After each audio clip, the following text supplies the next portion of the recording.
지금 바로 여기 한국과 일본에서요, 엄청난 시장 변화가 그것도 두 개가 동시에 벌어지고 있습니다. 그래서 오늘은 한수석 애널리스트의 아주 날카로운 보고서를 가지고 이 경제 지각 변동의 핵심이 뭔지 명쾌하게 한번 파헤쳐 보겠습니다. 자산의 정의 자체가 바뀌고 있다. 이야, 시작부터 정말 엄청난 문장이죠? 이게 대체 무슨 뜻일까요? 그냥 시장이 좀 조정받나? 이런 차원이 아니에요. 한국 경제에서 우리가 믿어왔던 가치라는 게 근본부터 재평가되는 아주 거대한 패러다임 변화의 시작을 알리는 신호탄 같은 겁니다. 자, 이렇게 거대한 변화가 일어날 때는요, 하버드 비즈니스 스쿨에서도 늘 강조하는 아주 드문 기회가 생깁니다. 그게 뭐냐? 바로 시장 불균형이에요.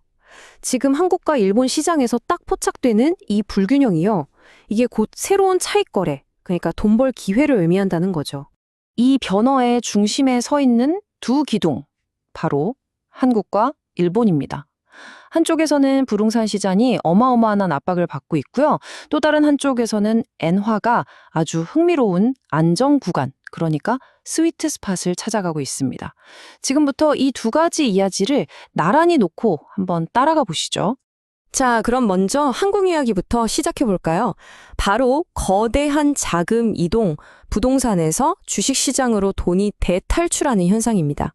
아니, 왜 멀쩡하던 자금이 부동산에서 빠져나올까요?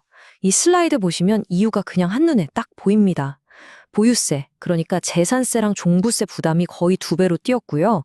설상가상으로 5월 9일이면 양도세 중과 유예 기간마저 끝나버립니다. 이 압박이 얼마나 심하냐면요. 소위 부촌의 상징인 압구정 현대아파트 같은 곳에서조차 긴급 급매물이 쏟아져 나오고 있다는 거죠. 상황이 심각합니다. 이게 보고서에서 정말 기가 막힌 비유를 들었는데요. 생각해보세요. 과거의 부동산은 묻지도 따지지도 않는 수익 자산이었잖아요. 그런데 지금은요, 완전히 달라졌습니다.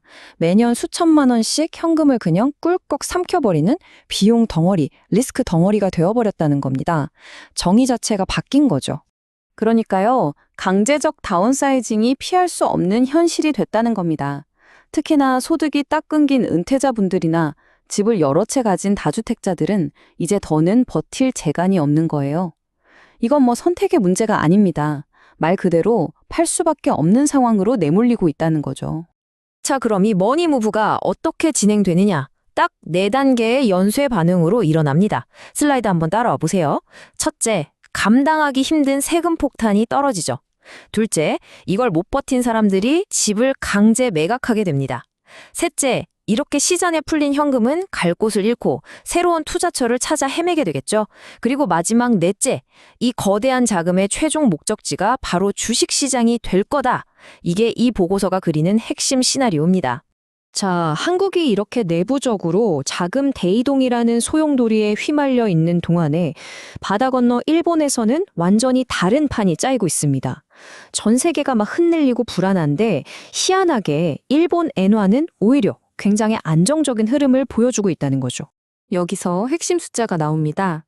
바로 150에서 160. 애널리스트들은 지금 달러 대비 엔화 환율이 딱 이 범위, 그러니까 스위트 스팟에 자리를 잡았다고 보고 있어요.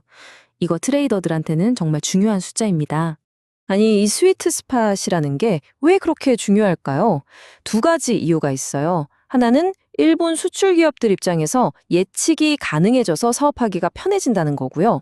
또 다른 하나는 전 세계 투자자들 입장에서 봤을 때 심리적으로 굉장히 안정감을 준다는 겁니다. 양쪽 모두에게 좋은 신호인 셈이죠. 자, 이런 안정적인 상황은 트레이더들한테는 자, 이제 이렇게 하면 돈 벌 수 있겠네 하는 구체적인 전략을 떠올리게 합니다. 그게 바로 변동성 매도, 영어로는 숏폴이라고 하죠. 아주 쉽게 말해서 앞으로도 환율이 큰 변동 없이 이 안정적인 박스권 안에서 계속 머물 거다. 여기에 돈을 거는 겁니다. 하지만요, 이 평온한 수면 아래에는 정말 무시무시한 위험이 숨어 있습니다. 바로 테일 리스크. 그러니까 일어날 확률은 낮은데 한번 터지면 모든 걸 날려버릴 수 있는 그런 위험이죠. 그 정체는 바로 엔캐리 트레이드 청산입니다.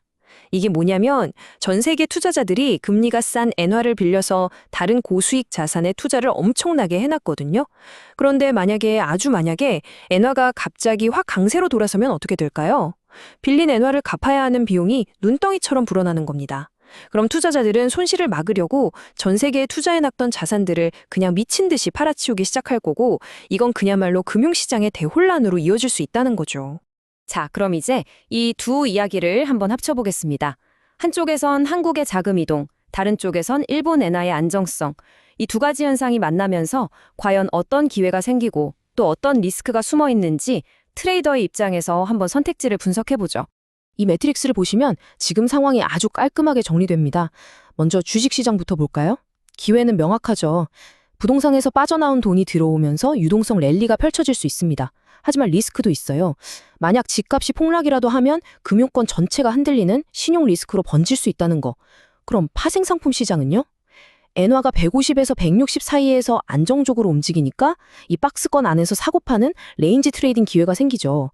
하지만 동시에 방금 말씀드린 그 무서운 엔캐리 청산이 터지면 모든 걸 집어삼키는 패닉 셀링이 나타날 수 있다는 리스크가 도사리고 있습니다. 아, 정말 복잡하죠?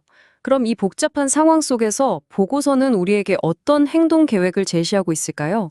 자, 세 가지 전략적 제언을 한번 살펴보겠습니다.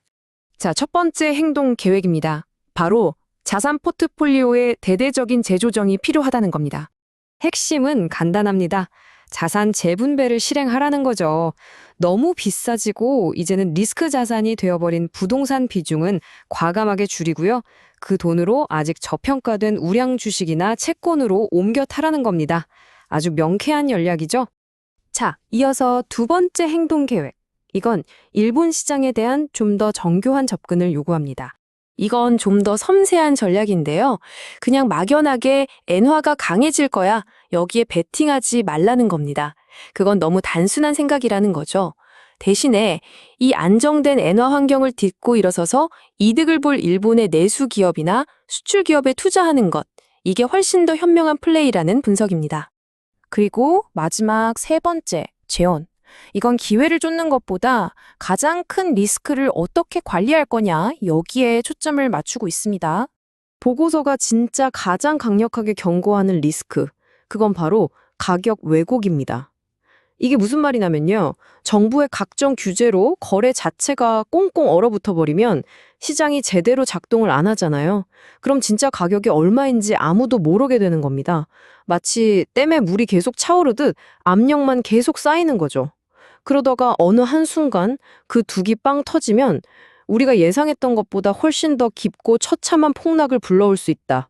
이게 이 보고서가 보내는 가장 치명적인 경고입니다. 결론적으로 이 보고서는 딱 한 문장으로 모든 걸 요약합니다.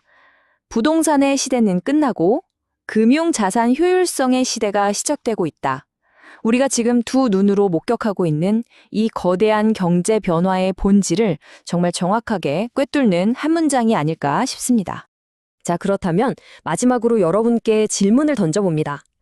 과거의 성공 공식, 그 낡은 규칙이 더 이상 통하지 않는 이 새로운 시장에서 여러분은 자신의 투자 전략을 어떻게 다시 짜시겠습니까? 좋아요, 구독 부탁드립니다. 감사합니다.